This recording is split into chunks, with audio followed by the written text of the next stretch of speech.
Bismillahirrahmanirrahim. Assalamualaikum warahmatullahi wabarakatuh. Perkenalkan, saya Risa Ahdiani, NIDN 1119029301. Saya adalah dosen tetap program studi S1 Farmasi, Fakultas Farmasi Universitas Muhammadiyah Banjarmasin. Pada kesempatan kali ini, izinkan saya untuk menyampaikan pernyataan dari dosen dalam unjuk kerja Tridharma Perguruan Tinggi atau PDD UK TPT. Alhamdulillahirrahmanirrahim, pada kesempatan ini saya diberikan kepercayaan untuk memberikan perkuliahan biofarmasetika yang diajarkan pada semester 5 dengan bobot sebesar 2 SKS. Adapun deskripsi dari biofarmasetika adalah berisi pokok-pokok bahasan tentang perjalanan dan nasib obat dalam tubuh, teori pelepasan, pelarutan, difusi, absorpsi, membran biologis, dan mekanisme absorpsi.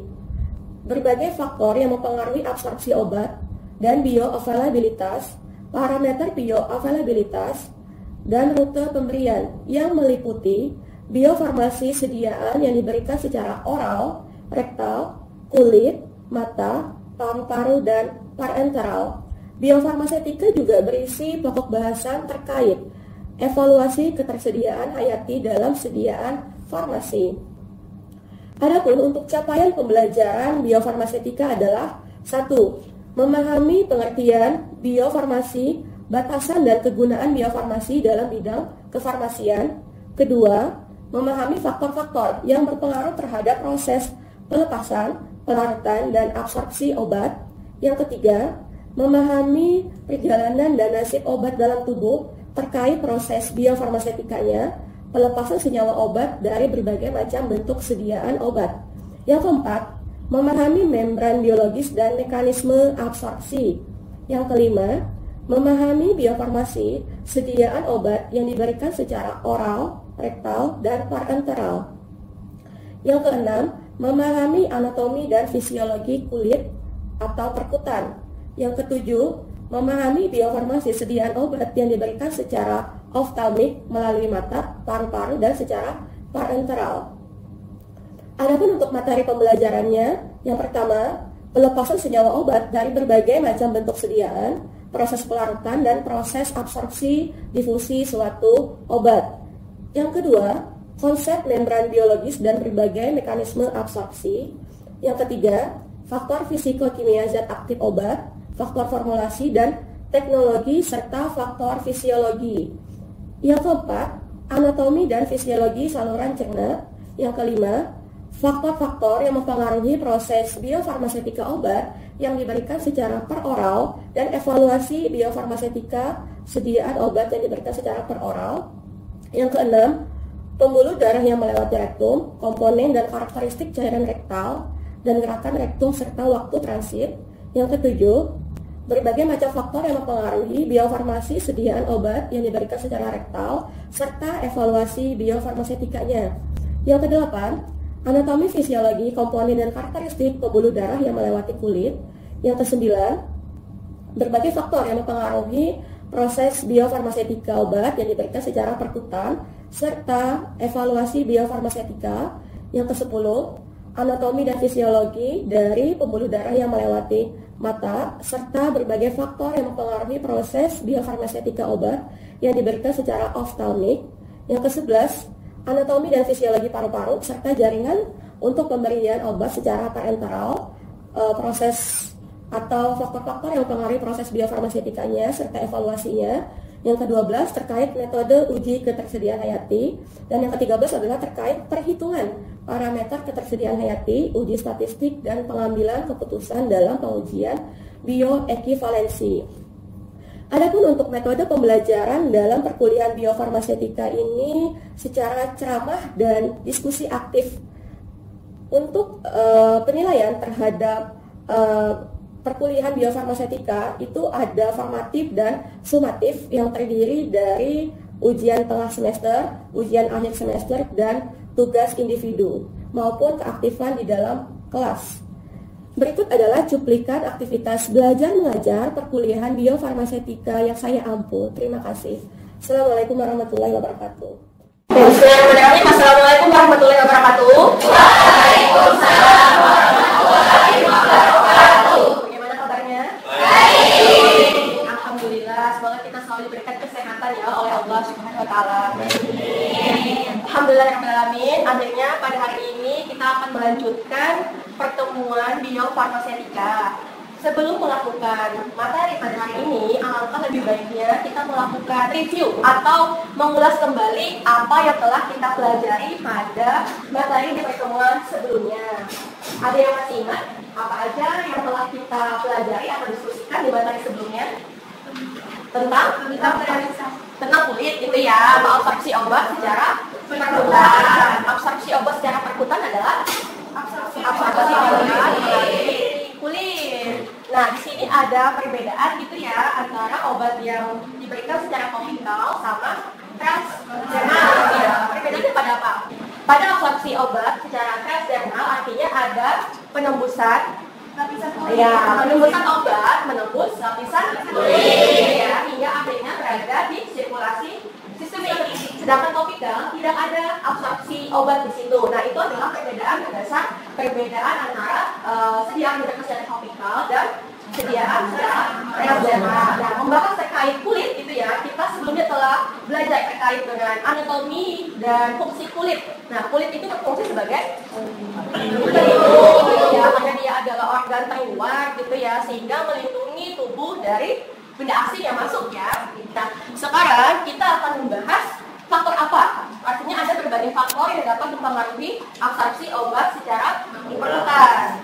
Nah, adapun untuk capaian pembelajaran, mahasiswa mampu menjelaskan dan menunjukkan dengan tepat tentang faktor apa saja yang dapat mempengaruhi absorpsi atau biofarmasi obat yang diberikan secara perkutan. Nah, jadi sini akan membahas berbagai macam faktor. Seperti pertemuan sebelumnya ada berbagai faktor gitu, misalkan absorpsi obat secara peroral itu faktornya apa saja. Nah, sekarang terkait dengan absorpsi obat secara perkutan.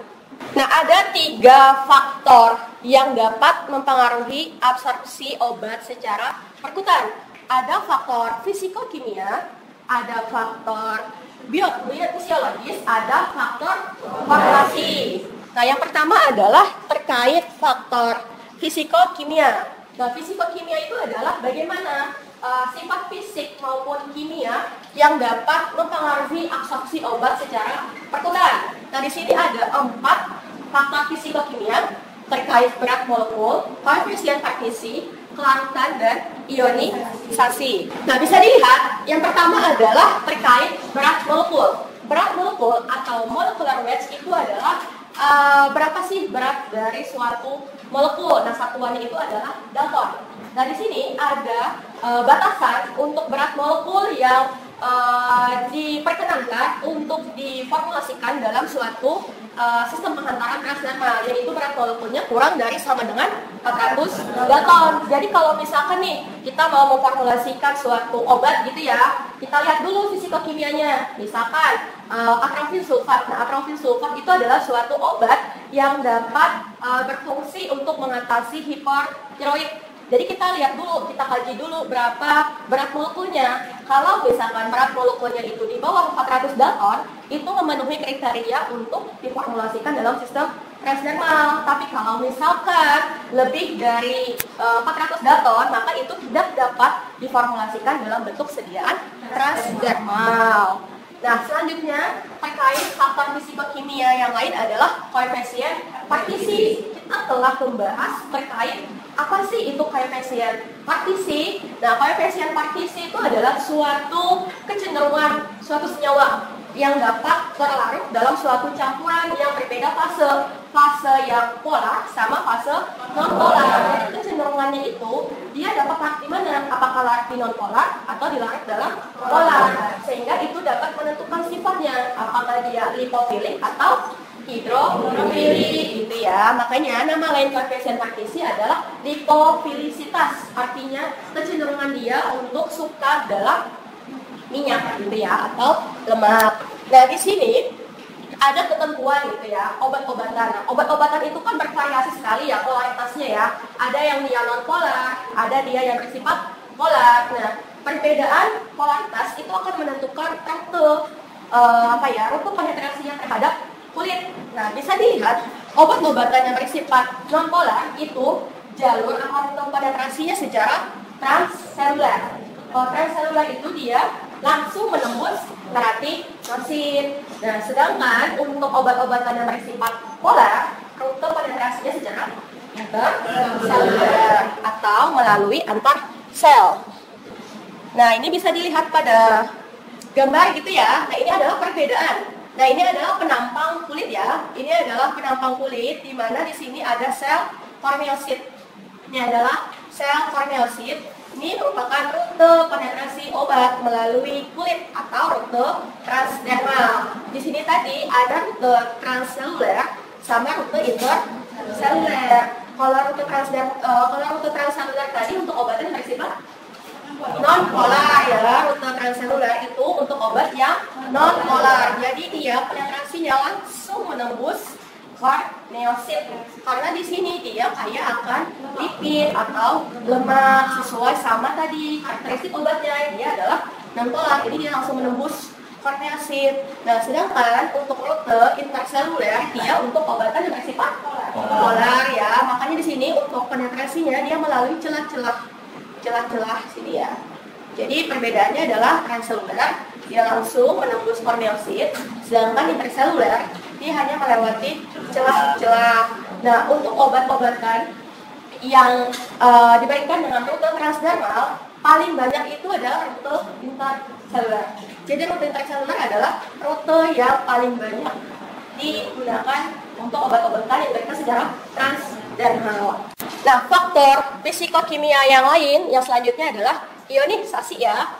Nah, ionisasi adalah proses perubahan fisika dari suatu atom atau molekul menjadi ion, baik itu penambahan partikel ion maupun pengurangan ya. Jadi ada ion positif, ada ion negatif. Nah, di sini prinsip suatu obat itu dapat menembus kulit dia harus dalam bentuk 3 ion. Jadi obat-obatan yang masuk ke dalam kulit itu dalam bentuk 3 ion. Nah, selanjutnya adalah faktor fisiologis atau faktor biologis yang dapat menentukan absorpsi obat secara perkutan. Bisa dilihat di sini ada usia, kemudian kondisi kulit, kemudian area aplikasi, kemudian ketebalan stratum corneum.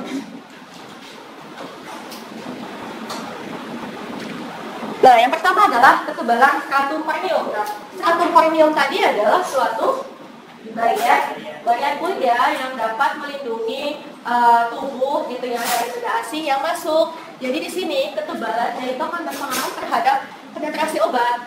Maka semakin tebal stratum corneum, maka semakin susah gitu ya atau sulit menembus ya kulit. Begitu pula sebaliknya, semakin dia tipis, maka semakin mudah untuk menembus lapisan kulit. Dan selanjutnya adalah usia.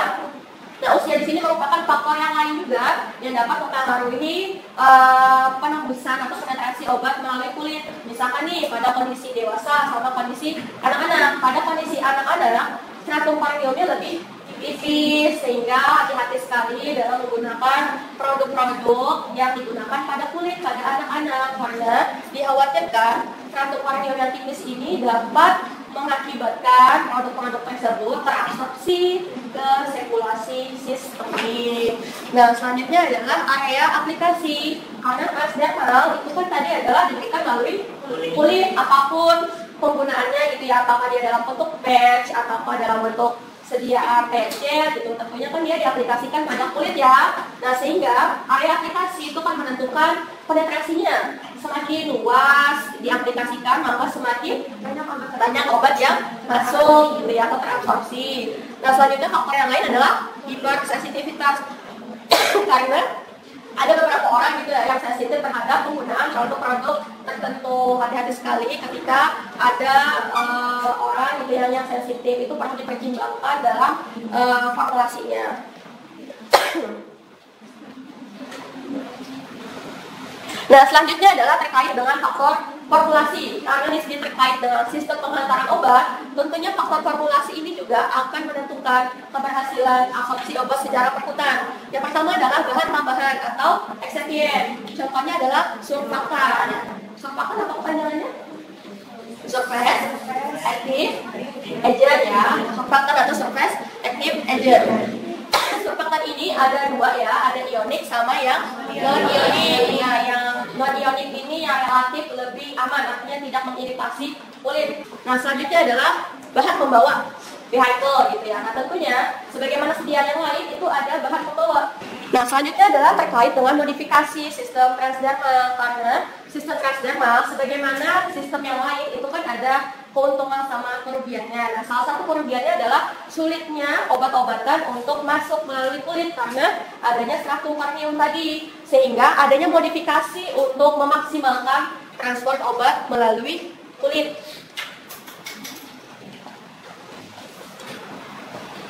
Dari sini ada beberapa metode pendekatan untuk meningkatkan absorpsi obat secara perkutan dengan modifikasi tadi. Ada pendekatan secara kimia, pendekatan secara fisika, dan melalui sistem pembawa. Nah, yang pertama adalah pendekatan kimia gitu ya. Sebagaimana namanya adalah kimia, artinya dia menggunakan bahan kimia. Nah, prinsipnya adalah dia meningkatkan penetrasi obat melalui kulit dengan merubah struktur dari stratum corneum. Nah, di sini yang perlu dipertimbangkan dalam pemilihan bahan kimia adalah terkait dengan toksisitasnya gitu ya. Sebagaimana obat-obatan ya, selain pertimbangan efikasinya atau manfaatnya juga perlu diperhatikan toksisitasnya. Di sini ada beberapa, ada iontoforesis, ada sonoforesis, ada elektroforesis, kemudian ada microneedle. Yang pertama adalah iontoforesis. Jadi iontoforesis gitu adalah suatu metode atau pendekatan menggunakan gradien voltase, artinya ada kelistrikan di situ untuk memaksimalkan transport obat melalui kulit. Nah, rangkaian alatnya adalah seperti ini. Nah, di sini adalah baterainya ya, baterainya. Kemudian di sini ada patch-nya, karena dia adalah sistem transdermal. Jadi dia di sini bentuk sediaannya adalah patch. Patch ini berisi obat. Nah, obat-obatan yang diformulasikan dalam bentuk patch untuk diberikan secara iontoforesis itu harus dalam bentuk perion. Nah, kalau kalian masih ingat, dalam hal kelistrikan itu kan ada elektroda ya. Ada elektroda atau kutub. Ya, ada kutub positif sama kutub negatif. Katoda adalah elektroda yang bermuatan katoda. Kalau ya itu kan kebalikan sama kation anion gitu kan ya. Kalau kation kan ion yang bermuatan positif, kalau anion kan ion yang bermuatan negatif. Kalau katoda adalah elektroda yang bermuatan negatif. Kalau katoda adalah elektroda yang bermuatan negatif, sedangkan anoda adalah elektroda yang bermuatan positif. Nah, sehingga obat-obatan itu pastikan dia terion dalam bentuk apa, apakah positif atau negatif. Nah, sehingga ion-ion itu akan dimasukkan ke dalam donor dan ditempatkan pada elektroda yang tadi. Nah, pendekatan yang lain adalah pendekatan secara pembawa gitu ya, pendekatan secara pembawa atau sistem pembawa. Nah, ini adalah publikasi yang telah Ibu lakukan, yang terbit di jurnal internasional bereputasi. Nah, di sini menggunakan teknologi nanopartikel. Nanopartikel adalah suatu partikel yang berukuran nano ya, nanometer. Nanometer itu ukurannya 1 sampai 1000 nanometer. Di sini nanopartikel itu memiliki beragam banyak keunggulan gitu, sehingga obat-obatan yang dihantarkan secara perkutan itu dapat diformulasikan dalam teknologi nano. Dan secara umum metode penentuan penetrasi itu ada dua, secara in vitro dan secara in vivo. Kalau in vitro menggunakan kalau in vivo menggunakan uji. Pengujian secara in vitro menggunakan alat sel difusi Franz ya. Jadi di sini misalkan nih kita mengembangkan suatu sediaan gitu ya, gel. Kayak tadi kan gel nanopartikel. Nah, kemudian kita uji bagaimana sih penetrasinya, berapa sih kecepatan penetrasinya menembus kulit, ya berapa jumlah obat yang masuk ke dalam kulit. Dan di sini adalah rangkaian alatnya. Di sini ada kompartemen donor, ada kompartemen reseptor. Kalau kompartemen donor itu berisi obatnya. Kalau kompartemen reseptor itu berisi pelan atau aseptor, atau medium yang digunakan adalah misalnya dapat fosfat, pH-nya 5,6. Oh, kenapa 5,6? Karena itu menyesuaikan dengan pH kulit ya. Kenapa digunakan pH-nya 5,6? Menyesuaikan pH kulit. Di sini dimasukkan dulu dapat fosfat pH 5,6 dengan jumlah sesuai kapasitasnya. kapasitasnya katakanlah 25 mili, maka dimasukkan medium sebanyak 25 mili. Kemudian dimasukkan magnetic bar, kemudian di sini dirangkailah kompartemen donornya. Nah, kemudian di sini dimasukkan gelnya. Nah, pada bagian tengah-tengah antara kompartemen donor sama kompartemen reseptor itu ada membran. Jadi asumsinya kan bagaimana si obat itu bisa masuk melalui kulit gitu atau membran. Nah, membran yang digunakan di sini bisa sintetis maupun dari hewan gitu ya. Kalau sintetis itu adalah selvan. Kalau hewan misalnya stratum ya, stratum, karneum, kulit ular itu bisa. Oh, kenapa kulit ular? Karena itu yang paling dekat menggambarkan keratinisasi pada kulit. Nah, prinsipnya itu kan adalah kondisi sync gitu ya. Prinsipnya adalah kondisi sync. Jadi pada waktu 0 menit, pengambilannya itu pada waktu 0 menit, kemudian 15 menit, 30 menit, kemudian 45 menit, kemudian 1 jam, sampai nanti intervalnya berapa lama gitu. Kalau misalkan sampai 12 jam, maka intervalnya per 1 jam. Nanti diambil sampelnya sebanyak 3 mili, kemudian dimasukkan lagi. Masukkan lagi sebanyak volume yang sama. Kemudian dibaca di instrumen, misalkan HPLC ataupun spektrol gitu ya. Baru nanti didapatkan konsentrasinya. Yang selanjutnya akan diolah dan dianalisis datanya. Nah, selanjutnya adalah secara in vivo.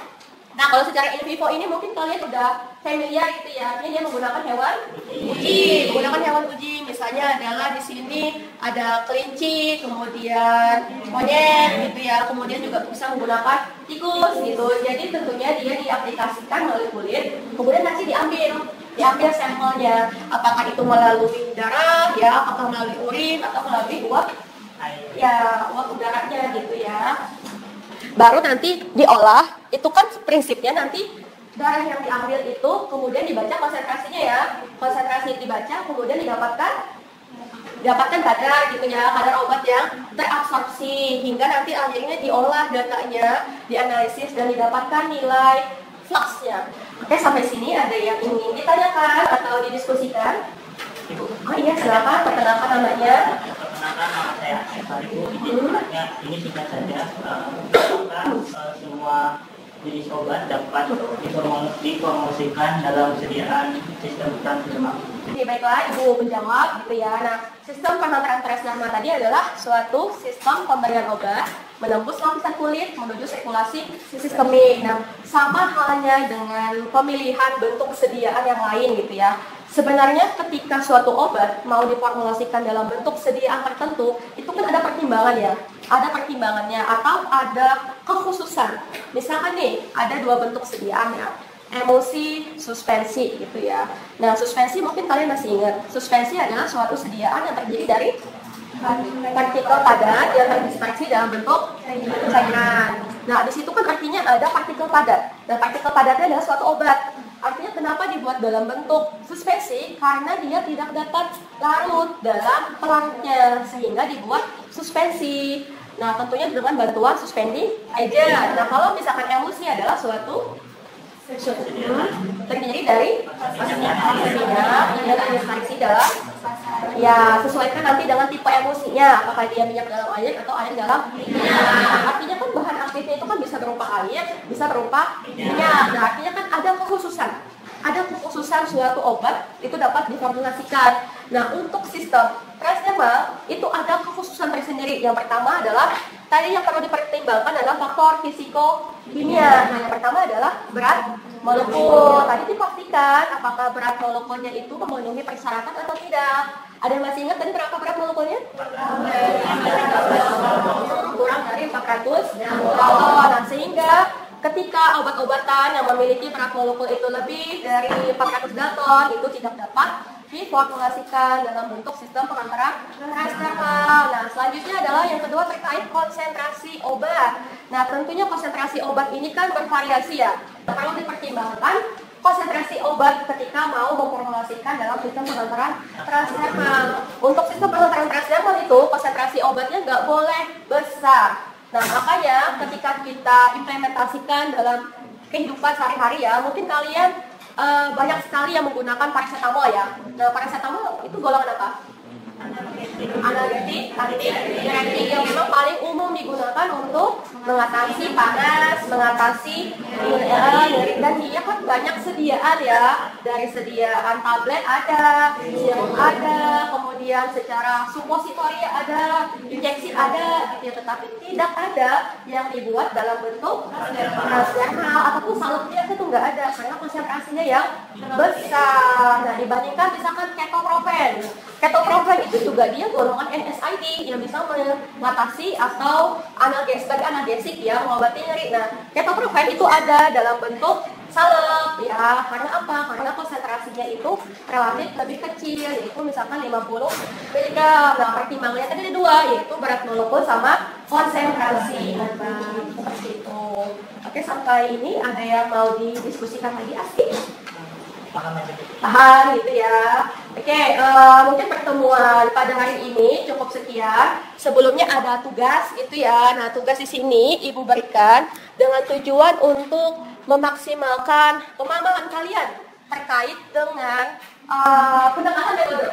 Tadi kan ada berbagai macam metode ya. Ada berbagai macam metode yang dapat digunakan untuk meningkatkan penetrasi obat. Ada secara fisika, ada secara kimia, ada secara bahwa. Dan tugas di sini adalah membuat makalah. Nah, membuat makalah di sini yang menjadi referensi kalian adalah artikel penelitian. Nah, mungkin banyak sekali artikel-artikel penelitian yang telah publish gitu ya, yang meneliti keberhasilan berbagai macam pendekatan untuk meningkatkan absorpsi obat secara perputaran. Nah, nanti kalian pilih salah satu dari ketiga metode itu, pilih salah satu, kemudian kalian ulas, kemudian kalian buat dalam bentuk makalah terkait dengan bagaimana sih pengaruh metode itu terhadap absorpsi obat secara perkutan. Nah, pengerjaannya itu adalah 1 minggu dari sekarang, sehingga segera dikerjakan, kemudian dikumpulkan pada hari Senin 17 April 2023 ke email. Ke email ini, emailnya adalah risadiani@umjm.ac.id. Seperti itu tugasnya.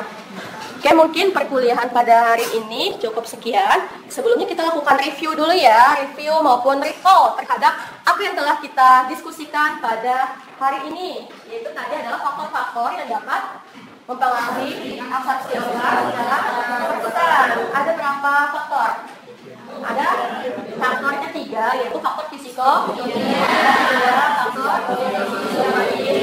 faktor formulasi, faktor fisiko-kimia tadi ada ionisasi, ada kelangkaan, kemudian ada berat molekul, kemudian ada konveksi, kemudian ada faktor fisiologis atau biologis. Yaitu yang pertama adalah ketebalan, kemudian usia, selanjutnya adalah kondisi kulit. Kemudian faktor ketiga adalah koagulasi, yaitu membawa bahan tambahan bisa tambahan yang digunakan bisa ionik maupun non ionik. Tapi perlu diperhatikan ininya ya, apakah mengiritasi pada kulit atau tidak. Kemudian ada sistem pembawa. Nah, kemudian tadi ada berbagai macam pendekatan metode yang dapat digunakan untuk memaksimalkan penetrasi obat melalui kulit. Ada 3 pendekatan metode, yaitu kimia, kemudian sistem pembawa. Secara kimia menggunakan bahan kimia. Kalau diperhatikan ini ya, toksisitasnya. Kemudian yang kedua adalah fisika. Misalnya adalah ionoforesis. Kemudian yang ketiga pembawa sama dalam teknologi. Nah, kemudian untuk menilai berapa sih absorpsi obat secara perputaran, itu ada 2 metode secara in vitro tadi menggunakan sel difusi alat, sel difusi trans, kemudian menggunakan in vitro menggunakan kemudian diolah datanya hingga didapatkan lab.